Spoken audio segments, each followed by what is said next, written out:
In 1957, the United States Army selected the M14 to replace the M1 Garand. The new rifle offered a detachable 20-round magazine, a faster cyclic rate, and the ability to fire on full automatic. Production wouldn't begin until 1959, and frontline units wouldn't fully complete the changeover until 1965.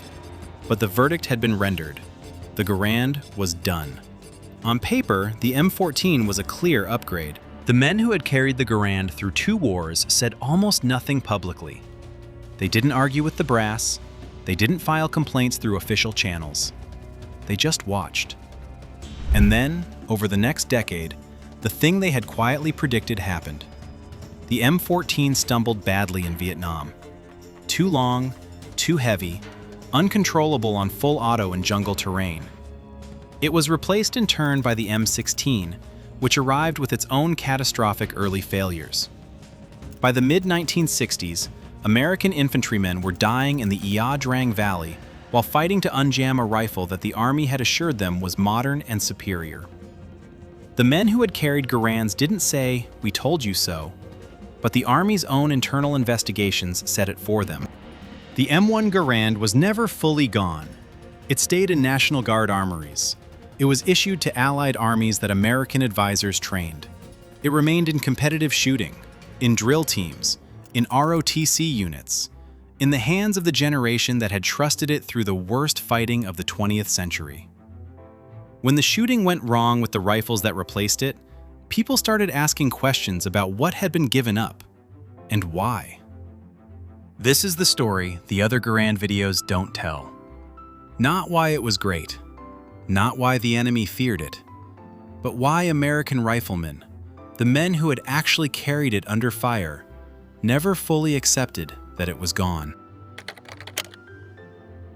To understand what the riflemen refused to let go of, you have to understand what the Garand had actually done for them in combat. Not in testing, not in ordnance reports, in the field, under fire, in conditions no evaluation range can reproduce.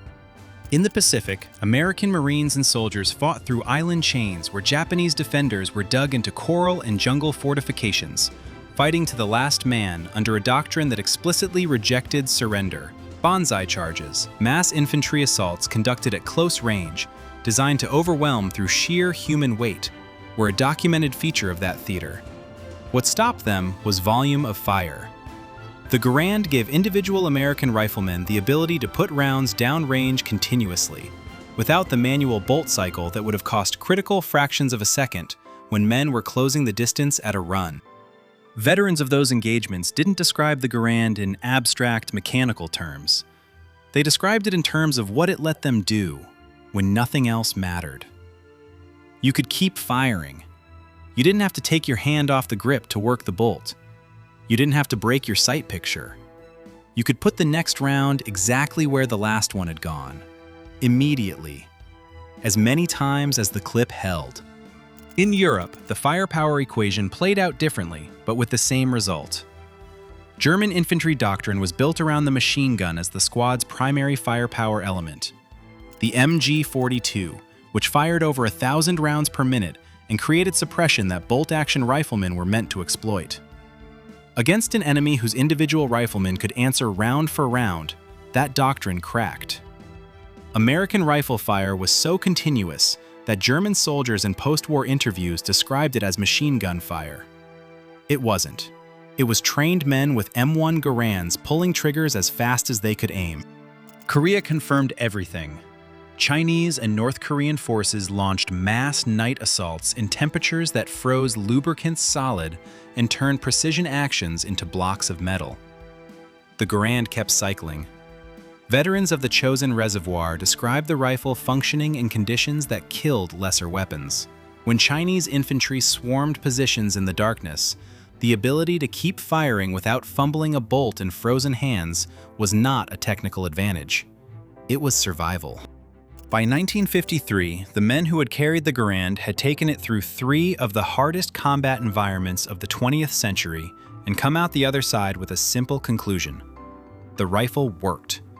It worked when the cold tried to kill it. It worked when the mud tried to jam it.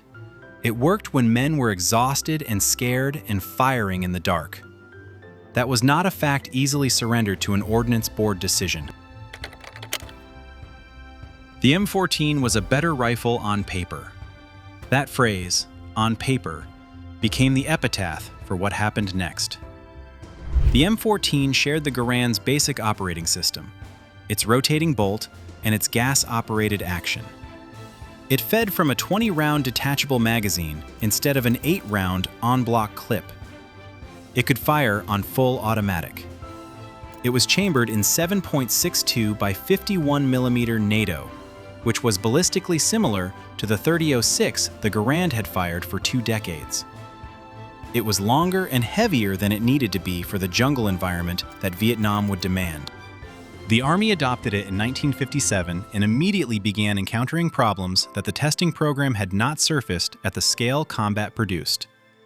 On full automatic, the M14 was nearly uncontrollable. The combination of a powerful cartridge, a long rifle, and a high cyclic rate threw the muzzle skyward after the first round and made the subsequent rounds land somewhere between the enemy position and low Earth orbit. The Army responded by welding the selector switch in semi-automatic position on most issued rifles, removing the full auto capability they had just paid for. The selective fire rifle that was supposed to replace the Garand was now a semi-automatic rifle that weighed more than the Garand and carried a magazine that protruded awkwardly below the action. In Vietnam's triple canopy jungle, where engagements happened at distances of 20 feet and the soldier's job was moving through dense vegetation quickly and quietly, the M14's length became a liability. Soldiers described it catching on branches, snagging on roots, refusing to maneuver through the confined spaces where the war actually happened. It was a rifle designed for the open ranges of European conflict, issued into a war that looked nothing like Europe. The men who had carried Garands through the Pacific and Korea watched this unfold with a specific kind of quiet. They had been told the Garand was outdated. They had handed in rifles that had never let them down, and accepted replacements that were now letting their sons down. That is not a small thing for a combat veteran to observe. By 1967, the M16 had officially replaced the M14 as the standard U.S. service rifle. The M16 was, genuinely, a revolutionary concept. A lightweight 5.56 mm rifle that let soldiers carry more ammunition, move faster, and fire on full automatic with reasonable control. In the right configuration, properly maintained, it was an effective weapon. The key phrase is properly maintained. The early M16 was not properly maintained because the Army had told soldiers it didn't need to be. Early procurement decisions removed the chrome lining from the chamber and barrel that would have resisted corrosion in Vietnam's humidity. The powder specified for the original ammunition produced more fouling than the rifle's gas system could reliably handle. A cleaning kit that should have been standard issue was not included. The Army had described the M16 as self-cleaning. It was not self-cleaning. Soldiers in the field discovered this during firefights. The results were documented in congressional testimony, in battlefield after-action reports, and in letters home from soldiers describing rifles that jammed in the middle of engagements. A Marine study in 1967 found jamming rates in combat that would have been unacceptable at any test range. The Army convened investigations. The investigations confirmed the failures. The rifle was modified, chrome lining added, powder changed, cleaning kits issued, and the worst problems were resolved. But the resolution came after men had already died, fighting to clear jams in rifles that had been advertised as modern and superior replacements for what came before. There is a detail from this period that crystallized exactly what had been lost. During the 1967 I-Cord Congressional hearings, the formal investigation that Congress convened to understand why the M16 was getting men killed, investigators surveyed 1,585 troops who had carried the rifle in Vietnam. Approximately 80% of them reported experiencing stoppages in combat. That figure appeared in sworn congressional testimony and was not disputed. The men who had carried Garands through 2 wars and never experienced anything close to that failure rate did not need an explanation. They had one already. In National Guard armories across the country, M1 Garand sat in storage racks. In competitive shooting circles, the Garand was winning matches because its trigger and its balance and its inherent accuracy were not things that time had made obsolete. Among the generation of veterans who had carried it into combat, the knowledge of what had been traded away and what that trade had cost was a quiet but persistent fact. The Army's eventual reckoning with what the Garand represented came not in a speech or a ceremony, but in the mechanical decisions embedded in every service rifle that followed it. The failures of the M14 and the early M16 drove a sustained effort to understand what made a combat rifle actually reliable under the conditions soldiers faced. Not ranges, but jungles, deserts, and Arctic cold. The answers that investigation produced looked, in fundamental ways, like John Garand's original work. Gas-operated actions with controlled timing. Rotating bolts with positive lockup. Tolerances designed for the dirt and moisture of real environments rather than the precision of an armory. Chrome-lined barrels. Reliable feed systems that worked in every temperature, in every orientation, in the hands of exhausted soldiers who hadn't slept in 3 days. These were not new ideas. These were ideas John Garand had built into his rifle in the late 1920s and validated through 15 years of development and 2 complete design restarts. The rifles that followed had to rediscover them the hard way. The Civilian Marksmanship Program, originally established to keep Americans proficient with military rifles, began distributing M1 Garands to qualified civilians. The rifles were bought, competed with, maintained, and passed down. An economy grew around them. Replacement parts, accurizing work, match ammunition, books about their history. The rifle that had been declared obsolete in 1957 was, 40 years later, the center of an active community of shooters who understood something about it that the ordnance boards had not fully accounted for.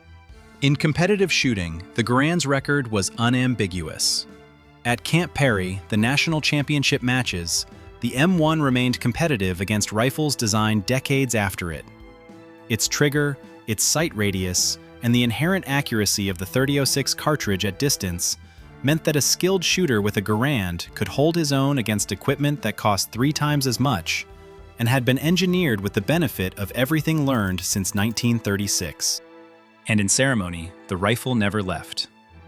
Drill teams at military academies and service branches continued using the Garand because nothing that came after it had the same balance, the same weight and feel for precision manual of arms. The Army's old guard still carries it. The argument that the rifle was obsolete could not survive the fact that the institution kept finding reasons to keep it in its hands. The story of why American riflemen never gave up the M1 Garand is not a story about nostalgia or an older generation's unwillingness to accept progress. The men who had carried it through the Pacific, through Korea, through the cold and mud and darkness of 20th century combat, they weren't sentimentalists. They were the most unsentimental evaluators of weapons that have ever existed. They had used these tools under conditions where the only metric was whether you came home. What they knew, and what the decades after 1957 confirmed, was that the Garand had been built right, engineered from first principles for the conditions soldiers actually faced, rather than the conditions testing ranges could produce. When the replacement struggled, the riflemen who had carried the Garand didn't need an investigation to tell them why. They already knew. The M14 was better on paper. The early M16 was lighter and held more rounds. Neither of those things turned out to be the whole argument. John Garand spent 15 years and 2 complete redesigns building a rifle that would not fail when American soldiers needed it most. He succeeded so thoroughly that the failure mode his design had eliminated, the rifle that stopped working in the cold, in the mud, under sustained fire, had to be rediscovered by the generation that came after. That rediscovery was expensive in the ways that matter most. The rifle left official service in 1957. It never left American hands. It stayed in armories, and competition ranges, and drill halls, and private collections, and the muscle memory of a generation that had carried it into the worst places the 20th century produced. When those men looked at what came after and found it wanting, they weren't wrong. The investigations, the congressional hearings, the revised procurement decisions, they all eventually said the same thing the veterans had said quietly, without drama, from the beginning. The Army retired the M1 Garand. The men who had carried it into combat spent the rest of their lives proving the retirement had been too soon. There is a specific kind of credibility that only comes from having been right about something that cost other people dearly to rediscover. The veterans who had carried Garands through the Pacific and Korea and come home to watch the replacement cycle play out over the next 2 decades, they held that credibility without advertising it. It showed up in the competitions they kept winning, in the armory storage racks they refused to clear out, in the drill teams that kept reaching for the old rifle because nothing that came after it moved the same way. General Patton had called it the greatest battle implement ever devised. He was not a man given to diplomatic overstatement. The soldiers who had carried it through 3 wars across 4 decades of American combat history had arrived at the same conclusion through a more direct route. It worked, it never stopped working, and everything that replaced it had to eventually find its way back to the principles Garand had built into it from the beginning. Some things are given up on paper. Some things are never given up at all. If that is the kind of history you are here for, subscribe. There is more coming.